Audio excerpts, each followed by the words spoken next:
Sejam todos e todas muito bem-vindos. Que prazer estar falando com vocês aqui hoje. Eu sou Regiane Cunha, terapeuta especialista no tratamento da ansiedade e depressão e formadora. E é um prazer estar iniciando essa live aqui junto com vocês hoje, nessa segunda-feira. Segunda-feira é um dia que sempre traz muita alegria no meu coração. Acho que todos os dias trazem, mas na segunda-feira meu coração vibra de alegria sabendo que está começando uma nova semana de possibilidades aqui para todos nós, né? Então, que alegria poder estar aqui com vocês hoje, mas essa semana meu coração ele está vibrando ainda mais. Porque é a semana de aquecimento do nosso evento, da nossa semana Torna-te um especialista no tratamento da ansiedade e depressão.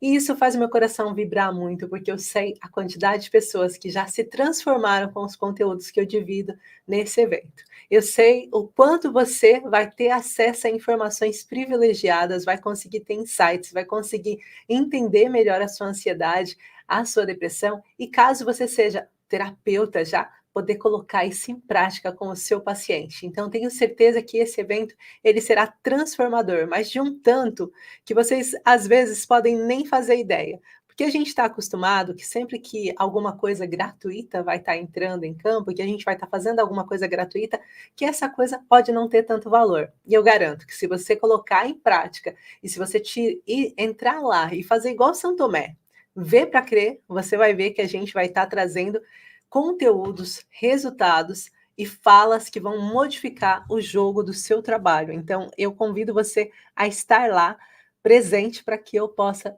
mostrar como é possível você transformar os seus atendimentos, tá? E será um prazer estar trazendo esse conteúdo todo para vocês. Então, durante essa semana, todos os conteúdos que nós vamos fazer é com o intuito de te ajudar a estar preparado para esse evento que vai acontecer. Se você não sabe, não faz a menor ideia de que evento que eu estou falando, então deixa eu começar falando sobre isso.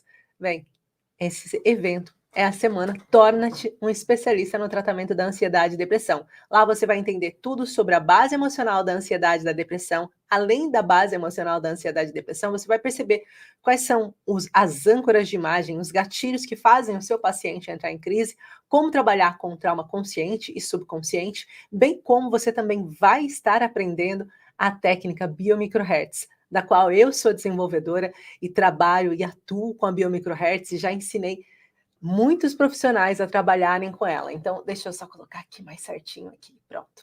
Então, vocês vão ter acesso a essa técnica também, vão aprender o passo a passo e eu tenho certeza que ele vai mudar a forma de vocês trabalharem, atenderem os vossos pacientes. Então, isso é um pouquinho do que espera vocês nesse evento lindo que é a semana Torna-te um terapeuta especialista no tratamento da ansiedade e depressão. E quem já participou sabe, é um momento para relembrar. Os meus alunos gostam de, sempre que vai ter, eles voltam a aparecer e estão com a gente novamente para quê? Para aumentar, ampliar os seus conhecimentos. E é sempre muito bom poder ver, né? Boa noite, Ana Mimosa. Boa noite, Sofia, Rosilene. Boa noite, Brunch Therapy, é isso? Leonor também. Saudades, Leonor, já não te vi há algum tempo. Paula Silva, boa noite a todos vocês, quem está me assistindo aqui também pelo Instagram, quem está me assistindo pelo Facebook e pelos nossos canais de comunicação. É um prazer estar aqui com vocês hoje. Já vão aproveitando e colocando da onde que vocês estão me assistindo, que é um prazer sempre falar com vocês. E eu já começo falando algumas coisas. Eu vou estar olhando de vez em quando para cá, de vez em quando para aqui, de vez em quando para cá. Por quê? Porque eu estou agora, nesse momento, pelo Instagram, pelo YouTube e pelo Facebook ao vivo. Então eu preciso ler os comentários de todo mundo, tá bom? Vou aproveitar enquanto vocês falam da onde Sofia Veiga de Portugal. Eu também estou em Portugal e é importante falar isso, porque eu sei que com esse sotaque vocês pensam que eu estou em terras brasileiras, mas não estou. Eu moro em Portugal há 21 anos. Então, quando vocês falam Portugal, preciso que vocês digam da onde de Portugal. Eu sou da região norte, moro aqui na cidade de Joane, e é um prazer estar falando com vocês. Para quem não conhece Joane, talvez conheça Vila Nova de Famalicão, distrito de Braga, fica mais fácil. Como eu disse, eu já moro aqui há 21 anos, né? Então, conheço muito Portugal, conheço assim, cada cidadezinha que vocês nem imaginam, eu conheço, mas também falta conhecer um bom tanto e eu quero conhecer cada vez mais. Então, quando vocês colocam da onde que vocês moram, eu já fico me sentindo convidada a ir visitar vocês. Mas sem mais, agora vamos falar então sobre o tema de hoje. Hoje nós vamos falar num tema de como melhorar a ansiedade e prevenir as crises de pânico. Algumas pessoas não sabem, mas a ansiedade, né, e a crise de pânico, elas estão ligadas sim. Porém, o fato de uma pessoa ter ansiedade não significa que ela vai ter crises de pânico. Mas se ela tem crises de pânico, significa que ela já teve ansiedade. Talvez ela não percebeu em algum momento, ela não conseguiu compreender que aquilo era um sinal. E sabe o que, que deixa a gente mais atento assim a essas questões? Já são anos trabalhando nesse campo e trazendo essas informações para vocês. E a questão é que a maior parte dos pacientes, eles negligenciam sinais sutis. Se você conseguir trazer para o seu paciente, olha, isso é um sinal sutil, e isso significa que esse paciente está começando a desenvolver ansiedade, você pode cortar isso muito antes de fazer mal para o seu paciente, muito antes dele ter efeitos colaterais, muito antes dele desenvolver alterações e ter reações físicas no seu corpo. Então é muito importante a gente conseguir compreender isso e a importância desses sintomas sutis. Ó, a Sofia Veiga, por exemplo, falando que hoje ela teve uma crise. E essa crise de ansiedade, ela já sabe que é crise de ansiedade. Então, não foi a primeira vez que ela teve uma crise de ansiedade. Mas será que se ela tivesse visto uma live como essa e se atentado aos sintomas sutis, ela não poderia sequer ter desenvolvido a crise de ansiedade, o transtorno de ansiedade? Porque chega a um ponto em que a nossa ansiedade, né, alguns profissionais até acabam erroneamente pensando que a ansiedade é uma coisa para todo mundo. Por quê? Porque a gente trouxe a palavra ansiedade para um campo de uma emoção natural. Não é uma emoção natural, gente. A gente tem que parar de achar que é uma emoção natural, porque senão a gente vai continuar tratando os pacientes, vamos continuar tratando as pessoas que sofrem com ansiedade com indiferença, como se elas estivessem exagerando algo. E sim, eu vou dizer essa palavra, exagerando. Por quê? Porque muitas pessoas acham, nossa, não precisa exagerar, não é tudo isso. Mas será que você realmente sabe o que é uma ansiedade? Então não é só uma emoção. E hoje eu espero que você saia dessa live sabendo principalmente isso. A ansiedade, ela não é uma emoção. Ser ansioso, estar ansioso, pode sim ser uma emoção, mas estar ansioso não significa sofrer de ansiedade. Eu nem estou falando de transtorno de ansiedade generalizada, mas estou falando sim de um transtorno de ansiedade. Quando que eu consigo entender o que é um transtorno de ansiedade? Então, para eu conseguir melhorar a ansiedade, eu preciso primeiro saber o que é ansiedade. Eu preciso saber o que está acontecendo comigo. Por exemplo, a Sofia, ela teve uma crise de choro, né? Eu tive hoje, por acaso, uma paciente que relatou uma situação muito semelhante que ela teve no fim de semana. Então, uma crise de choro. Quando eu tenho uma crise de choro, normalmente, não significa que, mas essa situação que despoletou, que fez com que eu entrasse numa crise de choro, pode estar relacionada a eu sentir que eu não vou ser capaz ou que eu vou perder algo que seja importante para mim. E aí eu vou com esse sentimento de que eu vou perder algo que é importante para mim, ou de que eu estou perdendo, né? Mesmo que seja um perder tempo, um perder algo que para mim é importante, ou um distanciamento de algo que era importante para mim, começa a somar ao ponto de descarregar em lágrimas, de fazer com que as minhas glândulas salivares e lacrimais acabem trazendo isso à tona. As glândulas salivares e lacrimais, elas também trazem isso à tona quando eu estou num processo em que eu estou enxergando algo, uma oportunidade que eu perdi, por exemplo, algo que eu queria ter feito e eu não estou conseguindo fazer. E aí vem essa crise de choro compulsivo. Então, é importante a gente entender que a ansiedade, ela tem um caminho. Sim, ela tem um caminho que vai fazer com que eu entre no processo de ansiedade. E esse caminho, ele passa pelo emocional. É impossível você querer atender um paciente sem você entender que a ansiedade, ela não é um desequilíbrio bioquímico, que ela não é um déficit de um hormônio específico. Ah, mas a ansiedade é excesso de cortisol. Tá, mas e por que o seu paciente ou você está com excesso de cortisol? A pergunta que eu tenho que fazer não é essa? Né? Porque tem muitos profissionais, vou falar profissionais por aí, dos mais variados, que fazem a pergunta final, mas a pergunta final não vai responder o que é que faz a paciente entrar em ansiedade. A pergunta final não é o que vai trazer solução. A pergunta final é uma conclusão. É como eu pensar num copo com água e colocar uma gotinha que vai fazer ele transbordar. não foi a última gota que transbordou, porque se eu colocar a última gota, eu esqueci as milhares de gotas que estão dentro desse copo. Então, quando nós falamos de ansiedade, nós temos que entender que é um campo emocional, mas não é uma emoção. Não é uma emoção, de todo não é uma emoção. E aí a gente vai entender que estar ansioso significa que eu tenho um motivo e que eu sei que aquilo vai passar. Por exemplo, eu vou ter uma prova hoje, então eu posso estar ansiosa com a prova, porque aquela prova significa se eu vou ou não transitar de ano. Aquela prova significa se eu sou ou não capaz de fazer uma determinada coisa. Aquela prova, por exemplo, um exame de condução, ele vai comprovar se eu posso ir ou não dirigir. E daí pode estar envolvida a questão financeira por trás dessa prova, a pressão familiar, a questão da sociedade, né? Eu reprovar. Sou um homem, reprovo. Nossa, olha o peso que isso tem. Sou uma mulher e já estou tirando a carta de condução, mas eu não estou me sentindo segura. Qual é o peso que isso tem para mim? Então, a partir daquele momento em que eu começo a sentir que atenção, só a equipe. Se vocês colocarem junto com o recado, o link ele não é clicável, o link tem que ser sozinho, tá bom? Só para vocês saberem.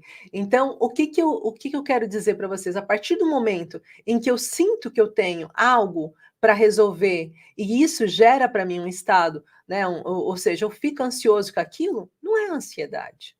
A ansiedade, ela não diz para você que ela vai vir. A Sofia, ela não sabia que ia ter uma crise de ansiedade. Ela não sabia o que estava acontecendo. Ela simplesmente, num determinado momento do dia, sem ela nem conseguir compreender o porquê, mas isso dentro do nosso evento eu vou explicar, Sofia, como que você é capaz de identificar a sua crise de ansiedade antes mesmo dela chegar e o porquê que isso é possível, de você identificar suas âncoras. Faça parte desse evento que vai transformar a sua história. Então, a partir do momento em que eu não sei e tenho uma crise de ansiedade, aí eu não estou falando de ser ansioso, eu não estou falando de algo normal, já não é normal, porque já não é uma coisa que todo mundo tem. E aí a gente tem que entender também que a ansiedade para cada pessoa é diferente e não está ligado com o DSM. E se vocês nunca ouviram falar do DSM, a Desordem Diagnóstico, é um livro de desordens mentais, né? E aí, a partir dali, dos Estados Unidos, que foi feito esse catálogo, eles catalogam quais são os sintomas físicos e o que essa nomenclatura significa. Por exemplo, se eu tenho um transtorno de ansiedade generalizada, eu tenho pensamentos que invadem a minha cabeça e que eu começo a pensar neles de uma forma tão desligada, em vários tipos de pensamentos ao mesmo tempo, e sempre aumentando isso, e isso gera para mim sintomas físicos como aceleração cardíaca, dores estomacais, secura na boca, tá? Então são assim, é assim que eles diagnosticam. Não é assim que você vai aprender. Dentro da nossa semana Torna-te um terapeuta especialista, a gente não vai mostrar para você esse caminho. Esse caminho você consegue procurar no Google, mas eu já tenho uma coisa para dizer para você. Esse caminho do Google não está resultando. E sabe por quê? Porque ele não é válido. Não é assim que acontece no nosso corpo. Não é saber a nomenclatura da ansiedade do seu paciente ou a sua ansiedade, ou a nomenclatura da depressão sua ou da depressão do seu paciente que vai fazer você ter melhores respostas no tratamento dele. Isso serve para nível farmacológico. Se você for ver a questão ou seja, bioquímica, né? A questão, quais são as alterações que eu posso controlar, ou que eu possa anestesiar o paciente, aí pode fazer sentido. Mas quando eu estou falando sobre atender um paciente e ter resultados, você saber que ele tem toque ou que ele tem TAG, não vai mudar nada para você. Agora, você saber o porquê que ele tem toque, ou porquê que ele tem TAG, ou porquê que ele tem transtorno bipolar, ou porquê que ele tem depressão, distimia, ou porquê ele tem depressão major, isso vai mudar. Então, não se trata da nomenclatura, mas se trata do tratamento e do que a gente vai olhar como raiz. Como eu disse, as milhentas gotas dentro do copo de água são muito mais importantes para mim do que a última gota que caiu. Porque a última gota ela não vai trazer resposta. Várias vezes vocês vão começar a atender o paciente e vão perguntar, mas está acontecendo alguma coisa nesse momento? E ele vai dizer não. Eu tive uma paciente uma altura, acho que é Solange o nome dela, e ela falou assim para mim: Gi, eu me sinto culpada de ter depressão. E eu falei, por quê? E ela falou assim: porque eu sou casada com o homem que eu amo. Eu tenho filhos lindos, perfeitos, sem problema nenhum. Eu tenho uma situação financeira muito estável. Ela era mulher de um jurista. Eu tenho uma situação financeira muito estável.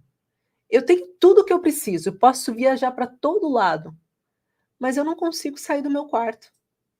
E eu sinto que a minha sogra olha para mim me culpando, a minha família olha para mim me culpando. Eles olham para mim e parece que eu sou malagradecida. Eu me sinto malagradecida. E eu disse para ela: Solange, não se trata do momento atual. Se tratasse do momento atual, a gente poderia procurar o que está errado na sua vida. Mas a questão é que a maior parte dos profissionais ficam procurando o que está acontecendo agora, não é o que está acontecendo agora.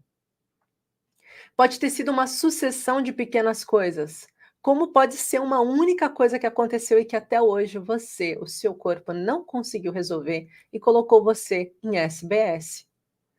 Desenvolveu em você um sistema básico de sobrevivência e faz com que você tenha uma resposta emocional em relação a isso.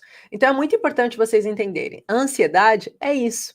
É você conseguir identificar o que está causando para aquele paciente a ansiedade. E só depois disso é que a gente consegue compreender quais são as consequências. Então, quando a gente está falando aqui sobre como melhorar a ansiedade, o primeiro ponto que eu preciso entender é que eu só melhoro a ansiedade quando eu consigo compreender o que é a ansiedade. Quando eu consigo afastar aquelas mensagens ou aquelas frases comuns, aqueles mitos que colocam aí sobre ansiedade. Eu preciso compreender que existe uma razão emocional e que não está ligada de forma direta ao momento atual do paciente. Rasas as exceções. Se eu tenho um transtorno sutil, se eu tenho pequenas vibrações tissulares, por exemplo, que demonstram que o meu paciente vai entrar em crise de ansiedade, então é nesse momento que ele está passando por situações difíceis. Pode nunca ter passado antes. Ele está entrando num processo de excesso de estresse que vai gerar uma crise de ansiedade agora. Mas a maior parte dos quadros clínicos que aparecem por aí, em que o paciente já sabe que tem ansiedade, não é o momento atual, tá? Então, não vamos olhar para o momento atual. A primeira coisa que vamos entender, então, é o que é ansiedade. A ansiedade é isso, é uma questão de um trauma emocional, e aí a gente sempre usa aqui, cadê minhas 3 canetinhas do amor? Vou pegar aqui que eu sempre trago para vocês dessa forma e fica mais fácil de vocês compreenderem. Então, vou pegar aqui 3 canetinhas, tá? Preta, castanha e vermelha. Vamos pensar que o vermelho é o emocional do seu paciente. Aquilo que fez com que ele, lá no passado ou no presente, tivesse uma situação em que o corpo dele guardou como uma memória traumática, como algo ruim. A memória traumática, ela passa pelo lobo temporal do nosso cérebro e ela vai ser guardada e alojada em lugares distintos. Se aquilo fez com que o seu corpo entendesse, não quero mais passar por isso, foi uma situação muito difícil, foi uma situação muito estressante, muito frustrante, ou que me trouxe muito medo, ele vai precisar guardar num lugar ainda menor, a amígdala cortical, que fica aqui atrás. A amígdala, ela está referenciada como um lugar que guarda as memórias ligadas ao medo. É ela que vai disparar o sistema de alerta do seu paciente. Então, a emoção, ela é capaz de disparar na mente os neurotransmissores que vão gerar o alerta. Neurotransmissores como o cortisol e como a noradrenalina, que quando disparada a noradrenalina vai ativar os sintomas físicos do seu paciente. Então, todo paciente, quando está vivendo um processo de crise de ansiedade ou crise depressiva, ele está dentro dessa pirâmide, tá? Emoção, que gera um gatilho mental que dispara uma resposta, ou seja, uma resposta orgânica física. Por isso, ele tem reações e alterações físicas. Então, quando a gente entende isso, o que nós precisamos fazer? Cortar, quebrar, desativar esses gatilhos emocionais. E o que faz, então, que o meu paciente aumente e amplifique a ansiedade dele? Porque se a gente vai falar daqui a pouquinho sobre prevenir o ataque de pânico, eu preciso diminuir a ansiedade no meu paciente. Porque quanto mais crises de ansiedade ele tiver, mais propenso ele será para um ataque de pânico. Como assim, Gi? Se o ataque de pânico não tem nada a ver com uma crise de ansiedade, como que eu consigo entender que no desenvolvimento da ansiedade eu posso gerar ataque de pânico? Vamos entender então de uma forma como se fosse um balão. A ansiedade, toda vez que você tem uma crise de ansiedade, você enche um pouquinho mais aquele balão. O balão cresce. Certo? Então, todas as vezes que você está em processo de crise de ansiedade, você está desenvolvendo outros sintomas físicos, de acordo com a percepção que o seu paciente está passando. E esses sintomas físicos, eles vão crescendo, crescendo, crescendo. O ataque de pânico é quando o balão arrebenta. Então, o ataque de pânico, ele não tem algo que fez com que eu entrasse em crise de ansiedade ou em ataque de pânico. Ele simplesmente pode arrebentar do nada. E o que eu costumo dizer para os meus pacientes entenderem com facilidade, os terapeutas entenderem com facilidade, é: se eu tenho um balão numa festa que eu enchi, amarrei e coloquei lá na festa, na decoração, e ele estoura do nada, o que que fez ele estourar? Foi o que estava lá dentro, certo? O ar que estava lá dentro, não foi o ambiente externo, foi o ar que estava lá dentro, normalmente é o ar. A mesma coisa que se eu tivesse e explodiu. Então, sempre o que vai fazer ativar o ataque de pânico vai ser o excesso de crise de ansiedade.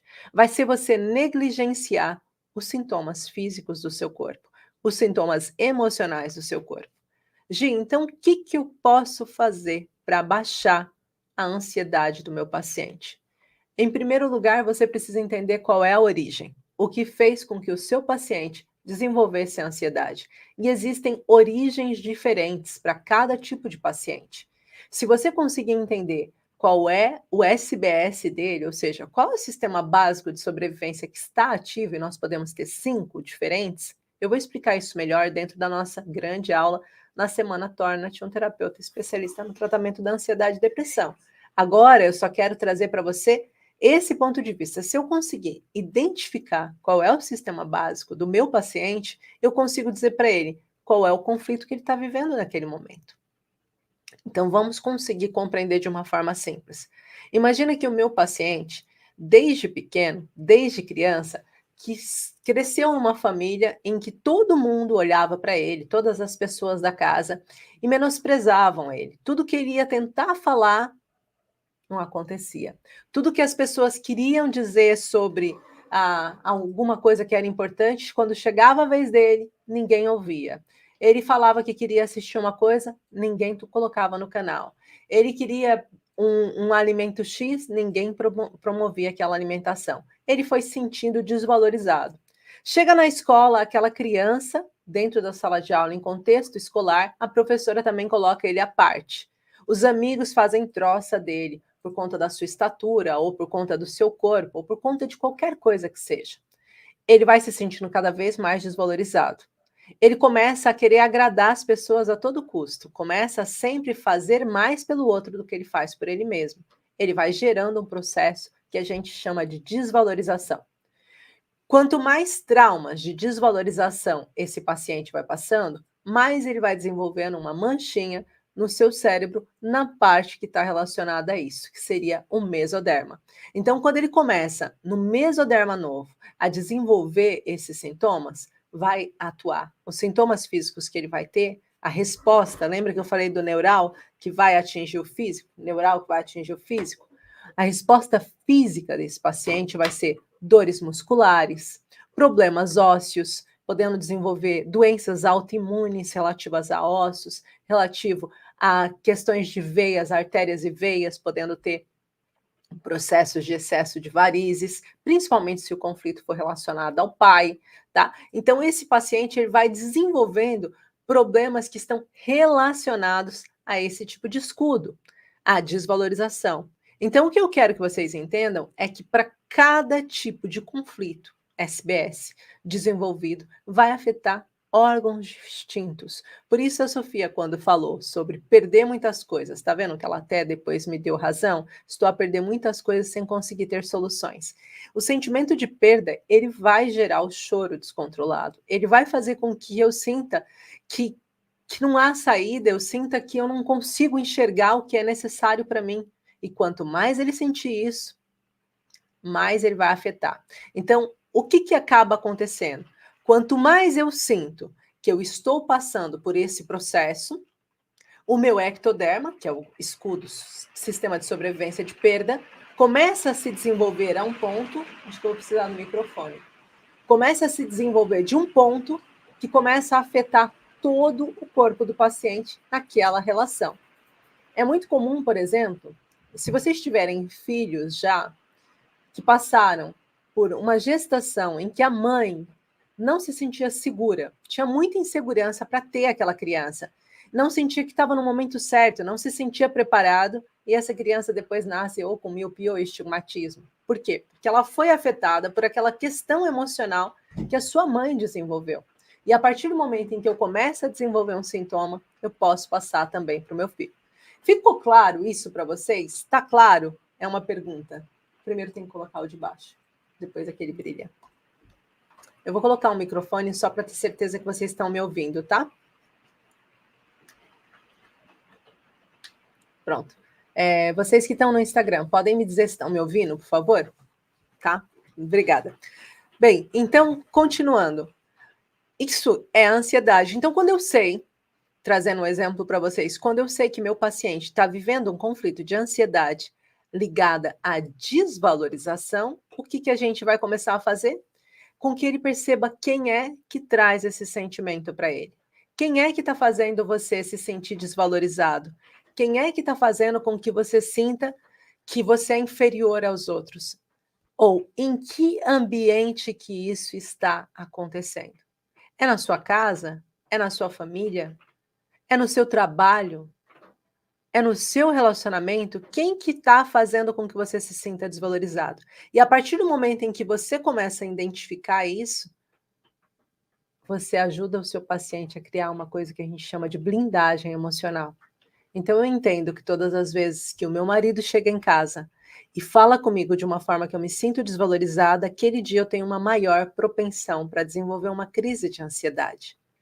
E aí eu começo a atuar de uma forma que eu consiga resolver esse conflito do paciente.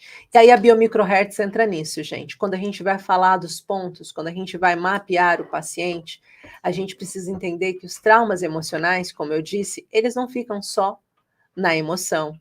Eles sobem para a mente do paciente e começam a ter enraizamento e distribuição nos seus órgãos físicos. Então, o objetivo da terapia biomicrohertz não é só encontrar os traumas emocionais e físicos do paciente. Não é só entender quais são os traumas conscientes e os subconscientes, mas é também reestabelecer a ordem natural do corpo do paciente. E como que a gente faz isso? Desobstruindo os ductos emocionais, fazendo com que aquilo que antes era vamos pensar, um encanamento entupido, possa voltar a fluir como um rio. Possa fazer com que esse paciente volte a sentir a fluidez necessária e essencial para que a vida dele não fique sempre ativando as crises de ansiedade, saindo assim daquela pirâmide que eu disse para vocês, da pirâmide do conflito. Ou seja, se ele sempre tinha o emocional que ligava ao mental e que enraizava com sintomas físicos, eu preciso cortar. E aonde que eu corto? Por isso que eu costumo dizer, não adianta a gente só tratar o emocional, não adianta a gente só tratar o mental, não adianta só tratar o físico. Um terapeuta integrativo, ele tem que ter um olhar trifásico para o paciente. Ele tem que ter um olhar que ele consiga entender que esse tratamento ele tem que ser neuroemocional. Tem que ser um tratamento em que esse paciente possa ser tratado nessas três esferas ao mesmo tempo. Porque senão eu trato o emocional do paciente, mas ele volta a ter a questão mental acionada através dos pensamentos ruminantes ou dos pensamentos acelerados, que são característicos da ansiedade. E depois disso, o que vai acontecer? Vai gerar sintomas físicos. E quanto mais sintomas físicos o meu paciente tem, agora ele já não sabe se ele tem sintomas físicos que geram ansiedade ou se é a ansiedade é que gera sintomas físicos. Então, tudo isso é muito importante para o seu paciente. E é sobre isso que eu queria hoje trazer para vocês, essa questão do que vai gerar esse ataque de pânico. Agora, só para que fique claro para todo mundo, como que eu diferencio uma ansiedade de um ataque de pânico. Alguém aqui que está nas nossas lives sabe qual a diferença entre uma crise de ansiedade e um ataque de pânico? Vai, coloquem aí para mim que assim, enquanto eu vou bebendo uma água, né, me hidratando aqui, eu fico sabendo o nível de conhecimento de vocês para que eu possa aprofundar mais ou entender, não, espera aí, eu já não preciso falar desse assunto, eu posso ir mais longe em outros assuntos, tá? Deixa eu ver aqui o que que a Rosilene escreveu.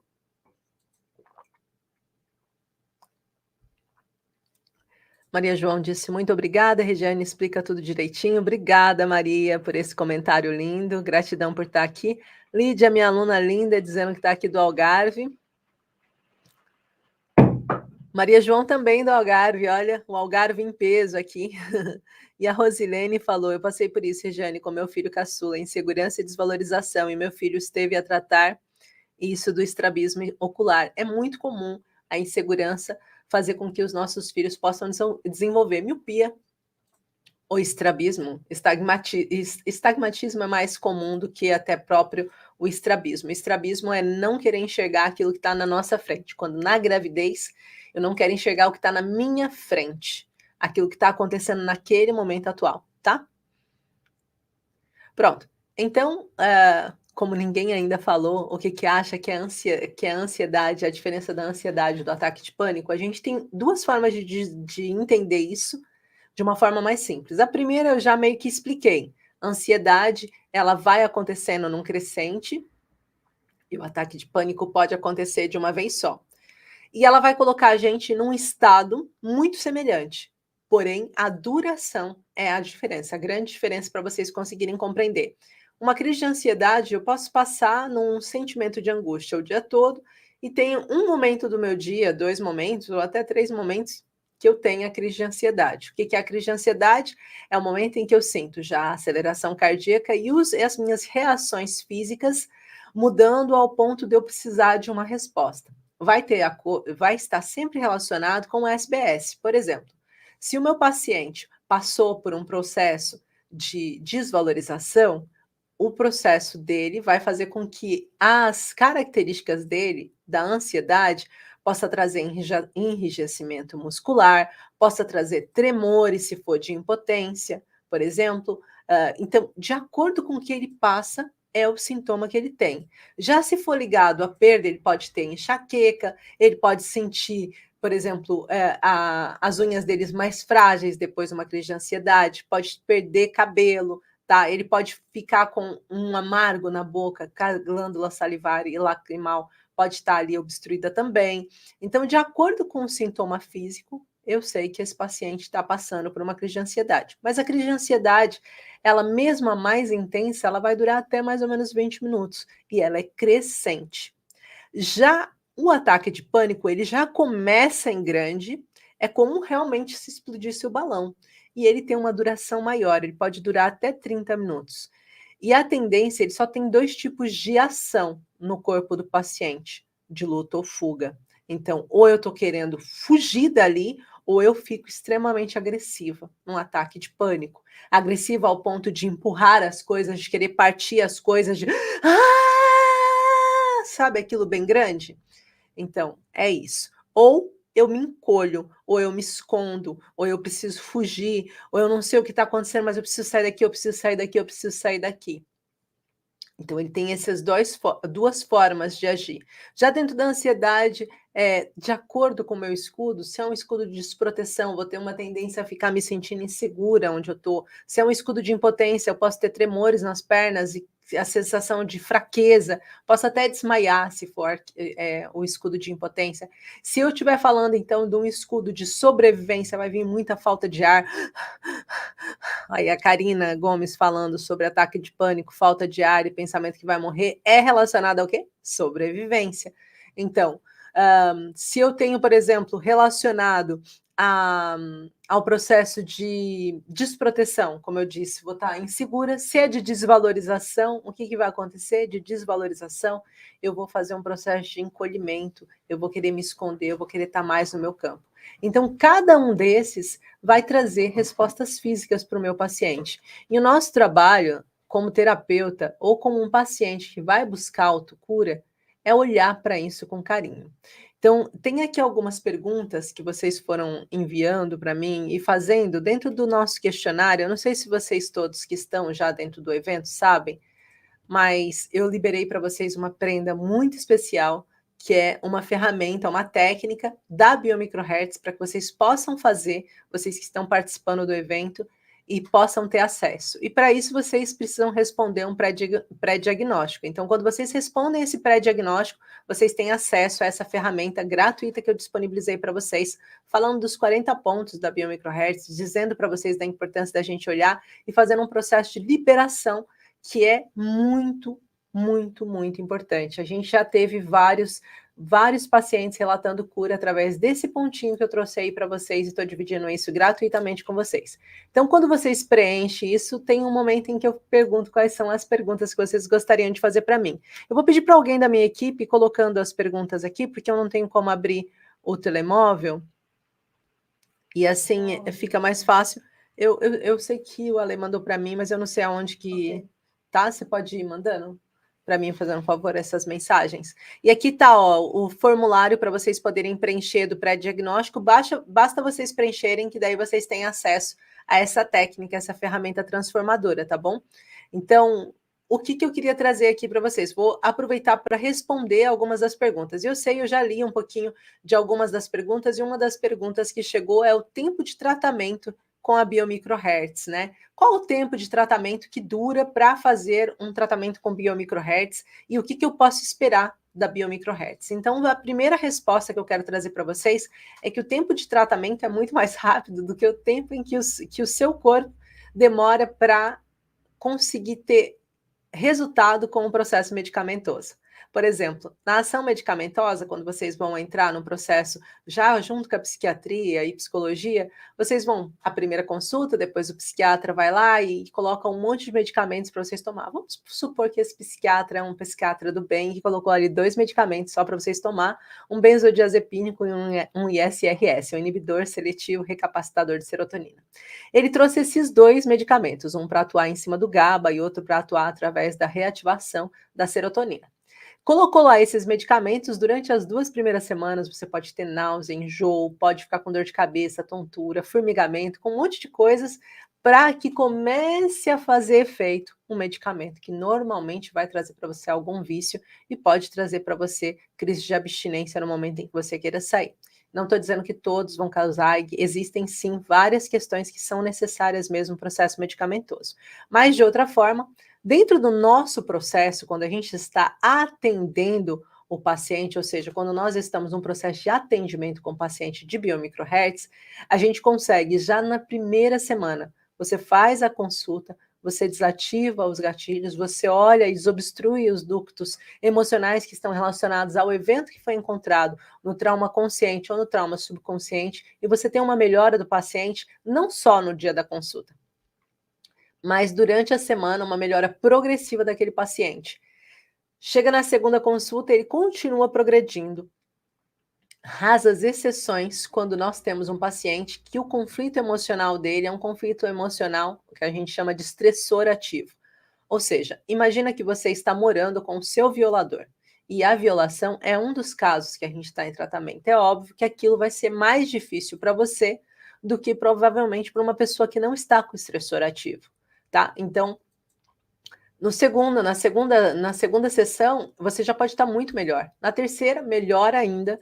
E normalmente o nosso processo de atendimento e tratamento são de 3 consultas apenas. E nessas 3 consultas a gente consegue uma melhora absurda dos sintomas e até casos de melhora total do quadro ansioso e depressivo. Vai estar de acordo com o compromisso do paciente e com também a forma dele fazer tudo que é necessário para que a gente consiga ter essa assertividade e gere resultados melhores, tá? Deixa eu só beber água enquanto.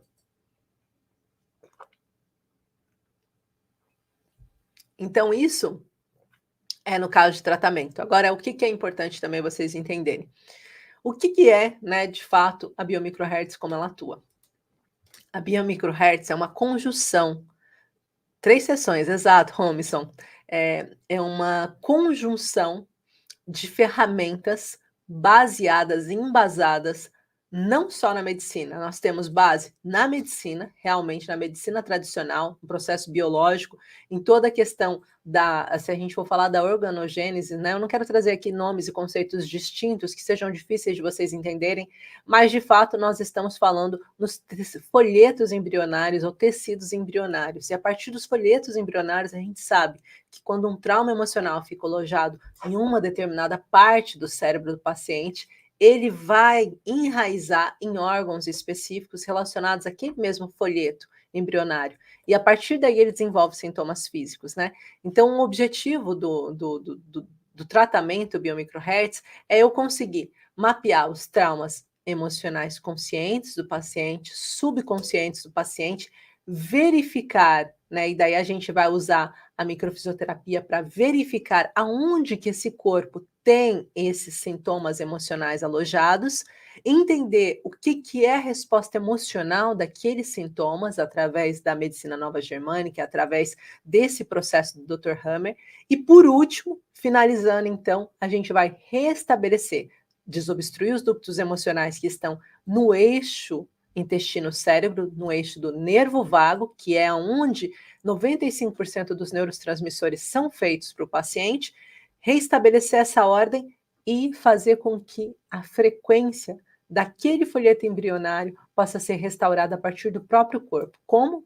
Causando as microlesões no paciente. Mas tudo isso, gente, que pareceu complexo agora, vai ser explicado tintim por tintim na semana Torna-te um terapeuta especialista no tratamento da ansiedade e depressão. E quando eu estou falando torna-te um terapeuta, mas Giz, eu não quero ser um terapeuta. Para você se curar, você precisa ser terapeuta de você mesmo. Então, mesmo você que está buscando a autocura, você precisa saber o caminho para melhorar o seu quadro clínico. Para você que já trabalha com isso e precisa ter mais respostas, afinal de contas, hoje em dia, é impossível você, nos seus atendimentos, se você já atende em consultório, é impossível você não ter pacientes ansiosos e depressivos chegando na sua porta. E se você é um profissional de outras áreas, né? Eu já formei enfermeiras, eu já formei psicólogos, eu já formei advogada, eu já formei. São tantas áreas. Olha, trabalhadores de máquinas pesadas, eu já formei engenheiros, já formei tanta gente com essa técnica. Para quê? Para que essas pessoas comecem a esse processo, que muitas das vezes é para um processo de cura familiar, de alguém que está na minha casa, está adoecendo e eu preciso ajudar essa pessoa. Eu preciso encontrar um caminho. E depois disso vem aquele desejo dentro de mim de, uma vez que eu tenho nas minhas mãos uma ferramenta transformadora, e vocês vão conseguir ver isso, que é uma ferramenta extremamente transformadora, por que não eu ajudar a transformar outras pessoas também? Então é muito sobre isso, tá, gente? E é isso que a gente vai estar fazendo esse trabalho durante essa semana para que vocês possam alcançar isso com todo carinho, com todo amor, aqui trazendo isso para vocês. Então, quando a gente falou hoje sobre como melhorar a ansiedade e prevenir o ataque de pânico, é importante a gente entender quais são as gotas de águas que estão dentro desse copo, as milhares de gotinhas que fizeram transformar. E para isso a gente faz esse mapeamento. Traumas emocionais conscientes, subconscientes, memórias físicas e emocionais, e depois essa limpeza e restabelecer a ordem do corpo desse paciente, desobstruindo os ductos emocionais. Foi um prazer estar falando aqui hoje com vocês. Amanhã nós temos live de novo, encontro também aqui com vocês, tá bom? E é muito importante essas lives dessa semana inteira, por quê? Porque elas são aquecimento, uma preparação para que você chegue lá, primeira aula, na aula 1, e consiga entender com clareza tudo que eu estou trazendo.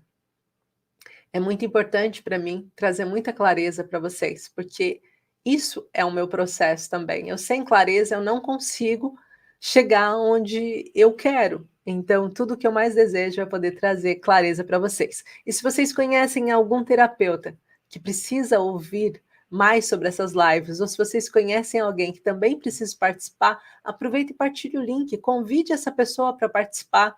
Às vezes, isso vai fazer total diferença na vida delas. Vai fazer com que elas percebam coisas que elas duraram durante anos, se remoeram, se culparam, sem nem saber que de fato era ansiedade ou depressão.